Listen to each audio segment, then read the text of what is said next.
आमचं सरकार असताना केंद्र सरकारने ही नियमावली लावली होती, तेव्हा आम्ही सांगितलं होतं की आम्ही लागू करणार नाही. कारण काही काही शहरांमध्ये ही लागू होऊ शकते, पण काही बेसिक ज्या गोष्टी आहेत, ज्या प्रॅक्टिकल मागण्या आहेत, त्या मला वाटतं केंद्र सरकारने ऐकून बदलायला पाहिजेत.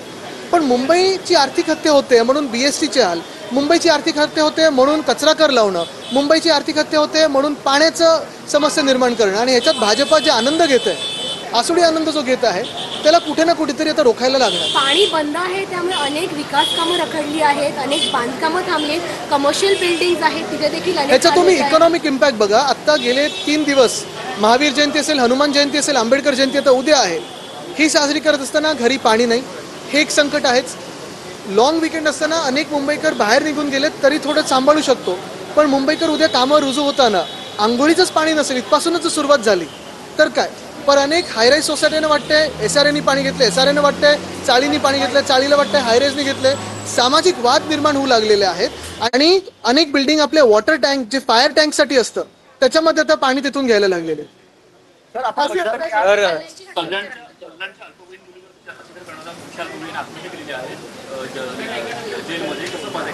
मला वाटतं हे होऊ कसं शकलं. एकतर म्हणजे ज्याला फासावर लटकवलं पाहिजे तो स्वतःला काही करून कसं घेऊ शकतो, ही एक गोष्ट आहे.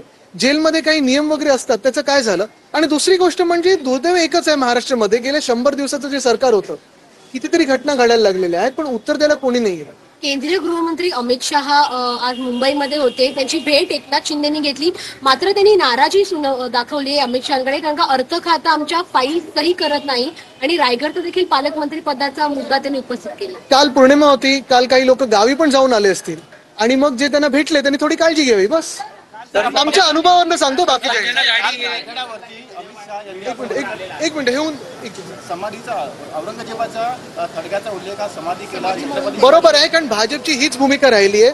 जसं महाराष्ट्रावर मोगल असतील किंवा हे अफजल खान वगैरे सगळेच असतील, हे आक्रमण करत राहिले. भाजपची देखील तीच मानसिकता आहे की महाराष्ट्र लुटायचा, आणि म्हणून ज्यांची कबर होती, ज्याला गाडला इथे महाराष्ट्र आणि महाराष्ट्राच्या मातीत, की महाराष्ट्र जो चालून येईल त्याला असंच गाडला जाईल, काही काही लोकांकडे समाधी वाटते. काल त्यांनी मला वाटतं महाराजांचा उल्लेख देखील एकेरी केलेला आहे. आणि हे मग जे कोणी आम्हाला बाकीचं शिकवायला जातात त्यांना आता कुठे गेले ते सगळे लोक. मराठी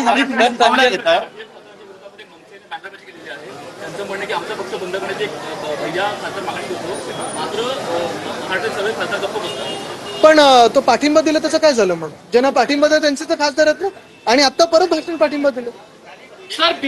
बघा, बिनशर्ट ज्यांनी पाठिंबा दिला ते असं कसं बोलू शकतात.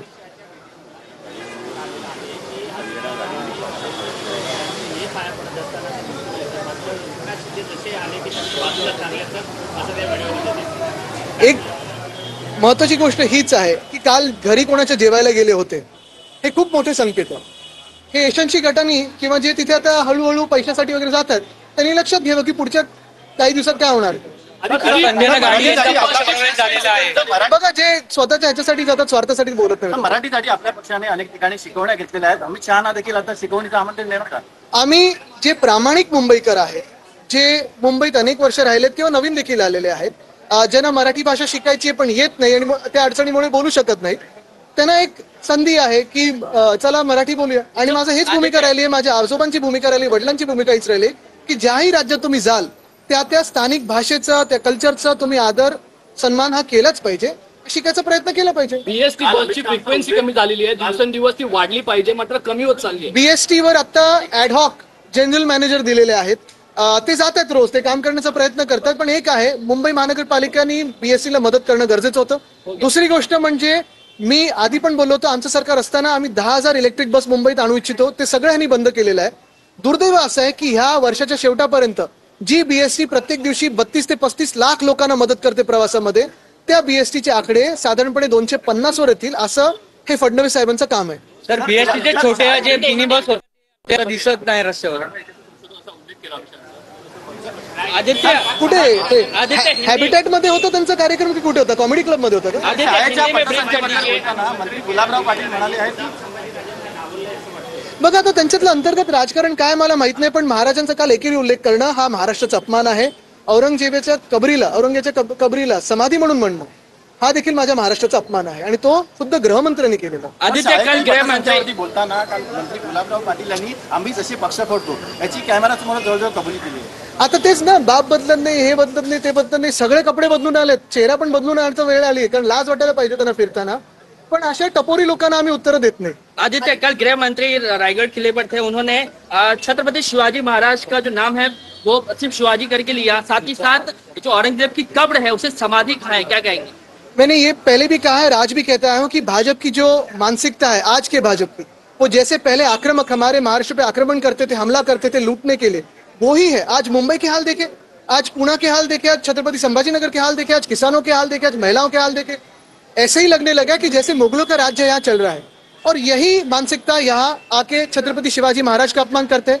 फिर वो भले कल के जो व्यक्ति थे वो हो, या फिर कोरटकर हो, सोलापुरकर हो, या फिर कोश्यारी साहब हो, वही लोग औरंगजेब की कब्र को समाधि समझते हैं, क्योंकि उसी औरंगजेब को इसी महाराष्ट्र ने इसे यहाँ दफनाया था कि अगर कोई हमारे महाराष्ट्र पे चल के आएगा तो यही दफनाया जाएगा. आदित्य, क्या महायुति में ऑल इज नॉट वेल है? ऐसा इसलिए क्योंकि कल जब गृह मंत्री आते हैं तो शिंदे उनसे मिलते हैं और ये कहते हैं कि फंड का बंटवारा जो है वो सही से नहीं हो रहा है. अभी एशंशी तब यही बोल के भाग गए थे ना कि फंड मिलते नहीं है, फंड मिलते नहीं है. 2 साल में जितना फंड खुद के पॉकेट में गया है उसकी सारी इंक्वायरी अभी फडणवीस साहब करेंगे. लेकिन यही बात है कि महायुति में अगर आप देखिए तो खुद से ही झगड़े चल रहे. सरकार बनने के बाद भी 10 दिन सीएम को नहीं, ये पता नहीं था. बंगलों पे झगड़े, पालक मंत्री पद पे झगड़े, लेकिन कहीं भी आपने एक भी व्यक्ति का कोई बयान सुना है, एक मंत्री का बयान सुना है जो किसानों के लिए हो, जो महिलाओं के लिए हो, जो विद्यार्थियों के लिए हो? कहीं नाही. सर तर महाराजांचा एकेरी उल्लेख करणं हा राज्याचा अपमान असल्याचं आदित्य ठाकरेंनी म्हटलेलं आहे. शहांनी शिवरायांचा एकेरी उल्लेख केला असं देखील आदित्य ठाकरे यांनी म्हटलेलं आहे.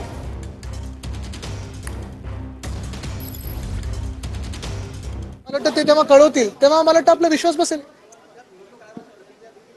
निवडणूक आयोग हे भाजपच्या कार्यालयातून चालतं, तिथे भांडी घासतं, आणि म्हणून निवडणूक आयोग प्रतिक्रिया देणार नाही. भाजपच्या कार्यालयात सगळं काही निवडणूक आयोगाला करायला लागतात.